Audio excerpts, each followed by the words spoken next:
Tenth class बेटा biology के chapter number 11 का आज लेक्चर नंबर 1 है। आज हम एक न्यू चैप्टर स्टार्ट करने लगे हैं जो कि चैप्टर नंबर 11 है।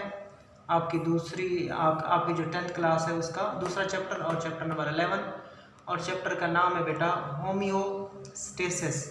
तो आज हम कुछ बेसिक डेफिनेशन करेंगे और 5 डेफिनेशन करनी है आज के लेक्चर में। सबसे पहले हम डेफिनेशन करते हैं होम्योस्टेसिस की। तो होम्योस्टेसिस की तारीफ देखें बेटा कि maintenance of internal conditions of body at equilibrium despite changes in the external environment. ठीक हो गया। इसको कहते हैं कि बैरूनी एक्सटर्नल इन्वायरमेंट क्या होता है? एक्सटर्नल इन्वायरमेंट होता है बेटा बैरूनी माहौल। इंटरनल कंडीशन का मतलब अंदरूनी हालात या अंदरूनी माहौल। मेंटेनेंस का मतलब होता है बेटा बरकरार रखना। इक्विलिब्रियम कहते हैं तवाज़ुन में। बैरूनी मैं सिंपल आपको एक पहले मिसाल बता देता हूँ बेटा कि आपका जो जिस्म का टेम्परेचर है, आपके जिस्म का जो टेम्परेचर है बेटा वो 37 डिग्री सेल्सियस रहता है। ठीक है। तो चाहे बाहर 0 हो, चाहे बाहर 50 हो, चाहे बाहर 40 हो, लेकिन हमारा जो टेम्परेचर है वो कितना रहता है? 37 रहता है। ठीक है। इसी को आप मतलब वो करके डेफिनेशन कर सकते हो होम्योस्टेसिस की कि मेंटेनेंस ऑफ इंटरनल कंडीशंस, अंदरूनी हालात को बरकरार रखना, एट इक्विलिब्रियम कहाँ पे बरकरार रखना? उनको तवाज़ुन में रखना।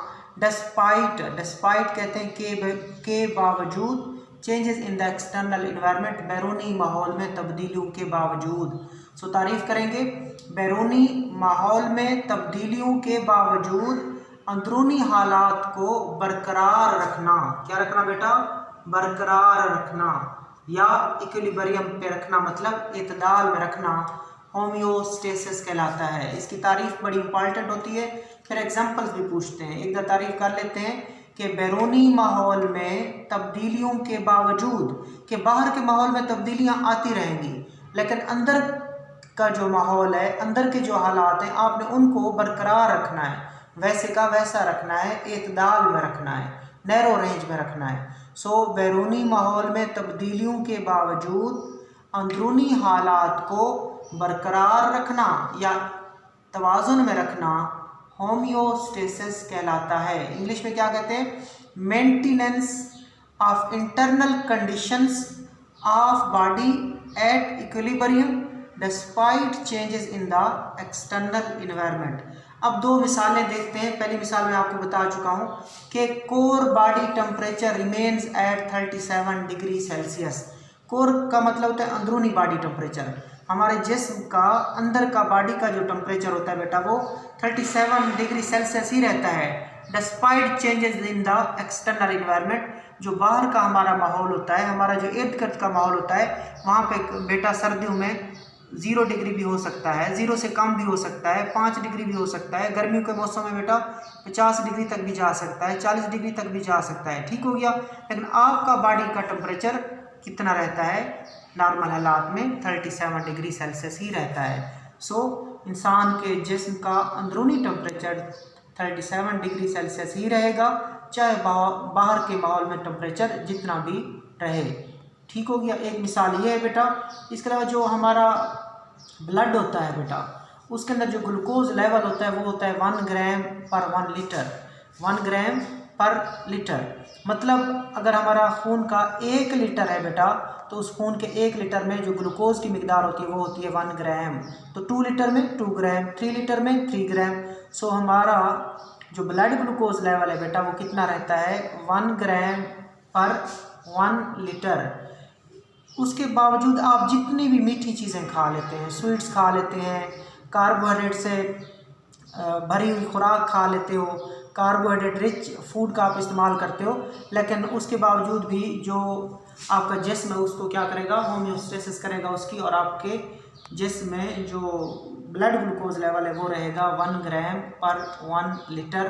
तो जितना भी कार्बोहाइड्रेट से भरपूर खाना खाने के बावजूद भी हमारा जो ब्लड ग्लूकोज लेवल है वो कितना रहता है? 1 ग्राम पर 1 लीटर। तो ये 2 मिसालें आपने लाजमी देनी होती है बेटा। एक तारीफ़ करनी होती है और तारीफ के साथ 2 एग्जांपल्स देनी होती हैं।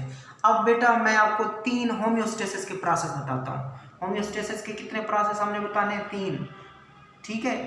एक होता है बेटा ऑस्मोरेगुलेशन, दूसरा होता है थर्मोरेगुलेशन और तीसरा हम पढ़ेंगे एक्सक्रीशन। सो होम्योस्टेसिस के कितने प्रोसेस पढ़ेंगे? हम 3 पढ़ेंगे। मैं लिख देता हूँ इधर। एक ऑस्मोरेगुलेशन, ऑस्मोरेगुलेशन भी जो है बेटा ये होम्योस्टेसिस का एक प्रोसेस है।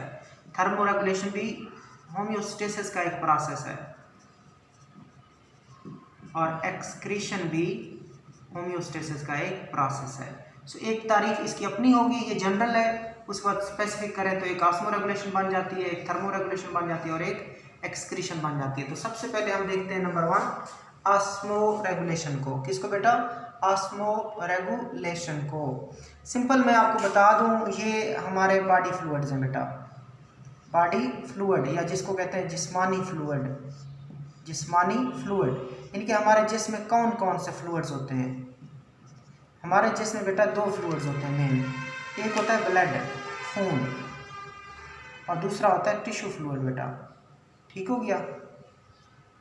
टिश्यू फ्लूइड का भी मैं बता देता हूँ आपको।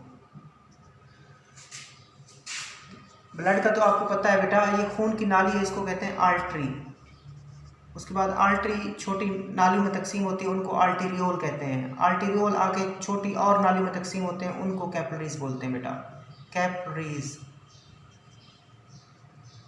ठीक हो गया? ये भी क्या है? कैपिलरीज है। कैपिलरीज आगे जाके फिर थोड़ी बड़ी नालियों में तकसीम होती है, उनको वेन्यूल्स कहते हैं। वेन्यूल्स जाके बड़ी नालियाँ बनाती हैं, उनको क्या कहते हैं? वेन्स कहते हैं। तो मेन ब्लड वेसल ये होती है, आर्टरी, कैपिलरी और वेन्स।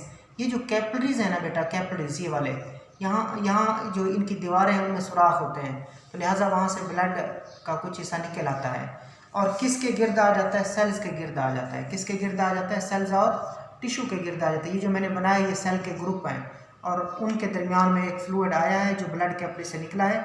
इस फ्लूइड को हम अब कहेंगे टिश्यू फ्लूइड है ये। ठीक हो गया? ब्लड का हिस्सा होता है, बाद में ब्लड में पहुँचा दिया जाता है लिम्फेटिक सिस्टम के ज़रिए। सो ये आपके जिस्म के फ्लूइड है। ये टिश्यू फ्लूइड हो गया बेटा, जो टिश्यू के दरमियान है, और यहाँ पे जो फ्लूइड है उसको क्या कहते हैं? ब्लड कहते हैं। सो आपके जिस्म के फ्लूइड कितने हैं? 2, ब्लड और टिश्यू फ्लूइड। सो जिस्मानी जो फ्लूइड्स हैं बेटा, जिस्मानी फ्लूइड्स के अंदर 2 चीज़ों को बरकरार रखना, एक पानी को और एक नमक को, नमकियात को, इसको होम्योस्टेट, इसको थर्मोरेगुलेशन कहते हैं। ठीक है? तो सिंपल तारीफ क्या होगी कि जिस्मानी फ्लूइड्स कौन कौन? ब्लड और टिश्यू फ्लूइड में किसकी मिकदार को बरकरार रखना? पानी की मिकदार को बरकरार रखना और नमकियात की मिकदार को बरकरार रखना। कि ब्लड है, टिश्यू फ्लूइड, इसमें पानी और नमकियात का जो लेवल है वो तवाज़ुन में रहे, इसी को कहते हैं ऑस्मोरेगुलेशन। सो देखें definition, the maintenance of amount of water and salt. जब ये ऑस्मोरेगुलेशन है तो आपके जहन में क्या है? वाटर और साल्ट, वाटर और salt. So maintenance of amount of water and salt in body fluid. और बॉडी फ्लूइड कौन है आपके? एक ब्लड है बेटा और एक टिश्यू फ्लूइड है। ठीक हो गया? ये डेफिनेशन थी आपकी, the maintenance of amount of water and salt in body fluid. And body fluid और ब्रैकेट में लिखना है ब्लड एंड टिश्यू फ्लूइड। सो उर्दू में क्या कहेंगे? जिस्मानी फ्लूइड्स, ब्रैकेट में लिख देना ब्लड और टिश्यू फ्लूइड। जिस्मानी फ्लूइड, ब्लड और टिश्यू फ्लूइड के अंदर पानी और नमकियात की मिकदार को बरकरार रखना या तवाज़ुन में रखना ऑस्मोरेगुलेशन कहलाता है। तो ये तारीफ भी आपने की। यहाँ पे आपने बस जस्ट वाटर एंड साल्ट उसको मेंटेन रखना है, किसके अंदर? बॉडी फ्लूइड के अंदर। आगे चलते हैं बेटा थर्मोरेगुलेशन की तरफ। नाम से ज़ाहिर है टेम्परेचर। जब भी थर्मोरेगुलेशन आपके जहन में आए तो हीट आनी चाहिए, टेम्परेचर आना चाहिए। सो ये किसको मेंटेन करना होगा बेटा? The maintenance of internal body temperature. Maintenance of internal body temperature is called thermoregulation. 2-3 लफ्ज़ हैं। अंदरूनी टेम्परेचर को बरकरार रखना, जिस्म के अंदरूनी टेम्परेचर को बरकरार रखना थर्मोरेगुलेशन कहलाता है। नाम से ज़ाहिर है थर्मोरेगुलेशन टेम्परेचर से related. So the maintenance of internal body temperature is called thermoregulation. Example मैंने लिख दिया है। एग्जाम्पल फिर वही दे देना बेटा कि हमारे जिस्म का जो टेम्परेचर है वो कितना रहता है? 37 डिग्री सेल्सियस रहता है। बाहर चाहे जितना भी क्या होता रहे, चेंज होता रहे, लेकिन आपका जो जिस्म का कोर बॉडी टेम्परेचर होता है वो कितना रहता है, 37 डिग्री सेल्सियस रहता है। अब चलते हैं हम नेक्स्ट एक्सक्रीशन की तरफ। बेटा एक्सक्रीशन के लिए उसने एक लाइन लिखी है जनरल कि excretion is a process of homeostasis.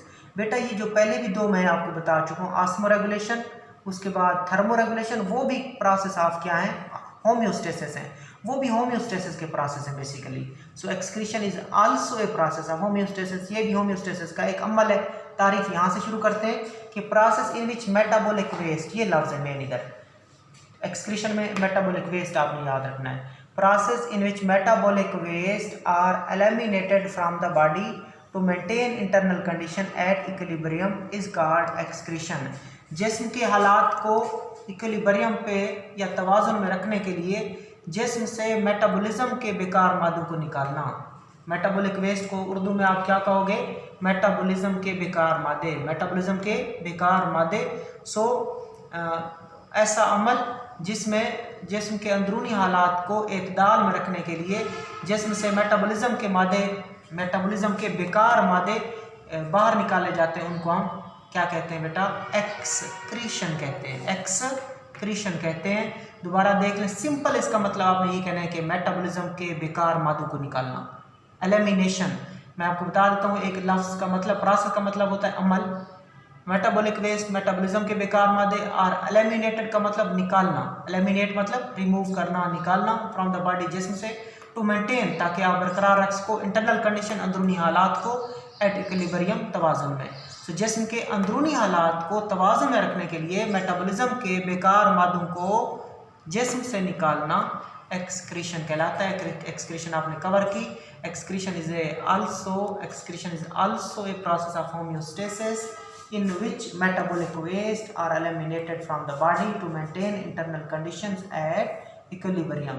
Excretion भी होम्योस्टेसिस का एक अमल है। ये वो अमल है जिसमें जिस्म के अंदरूनी हालात को बरकरार रखने के लिए, तवाज़ुन में रखने के लिए मेटाबॉलिज्म के बेकार मादों को जिस्म से निकाला जाता है। क्या कहलाता है, एक्सक्रीशन कहलाता है। अब हम देखते हैं बेटा मेटाबॉलिज्म के बेकार मादे, डेफिनेशन देखते हैं। ये जो आपने मेटाबॉलिक वेस्ट ऊपर आपने देखा था, मेटाबॉलिक वेस्ट, अब हम उनकी तारीफ कर लेते हैं, ठीक है।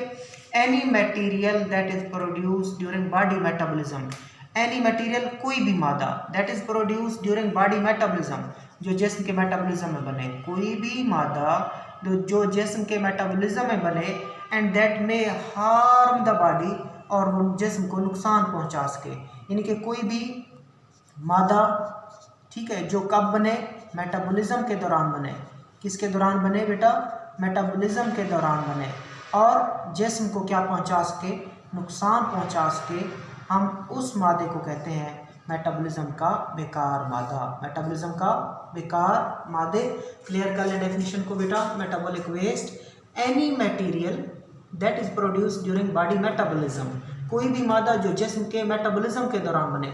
अब मेटाबॉलिज्म आपने 9th क्लास में इसके बारे में सीखा था कि जिस्म के अंदर जो केमिकल रिएक्शंस होते हैं, उन तमाम केमिकल रिएक्शन के मजमूए को हम क्या कहते हैं बेटा, मेटाबॉलिज्म कहते हैं। तमाम केमिकल रिएक्शन को मेटाबॉलिज्म कहते हैं। So any material that is produced during body metabolism and that may harm the body is called metabolic waste, कि कोई भी मादा जो जिस्म के मेटाबॉलिज्म के दौरान बने और जिस्म के लिए नुकसानदेह हो, उसे हम मेटाबॉलिज्म के बेकार मादे कहते हैं। तो बेटा आज आपने 5 डेफिनेशंस पढ़ी, एक होम्योस्टेसिस की तारीफ की, उसकी 2 एग्जांपल्स आपने करनी है, उसके बाद हम ऑस्मोरेगुलेशन की तारीफ करनी है, थर्मोरेगुलेशन की भी तारीफ करनी है, उसके बाद आपने एक्सक्रीशन की तारीफ करनी है, और एंड पे मेटाबॉलिक वेस्ट या मेटाबॉलिज्म के बेकार मादों की डेफिनेशन भी आपने याद करनी है। ये आज आपका लेक्चर था। अल्लाह हाफ़िज़।